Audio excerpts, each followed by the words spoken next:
లోకాన్ని ప్రేమించి ప్రాణప్రదంగా పుత్రుణ్ణి పంపించే తండ్రి స్వయంగా. లోకాన్ని ప్రేమించి ప్రాణప్రదంగా పుత్రుణ్ణి పంపించే తండ్రి స్వయంగా. ప్రాణాన్ని పెట్టిలేవంగా, ప్రాణాన్ని పెట్టిలేవంగా, రక్షకుడే దీనుడుగా, రక్షకుడే దీనుడుగా రాగా.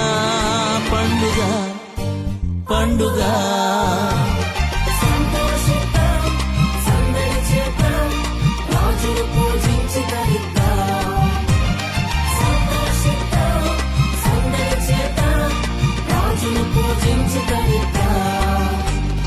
పుడమంతా పులకించే ఉల్లాసంగా మనసున్న మహారాజు జన్మించంగా.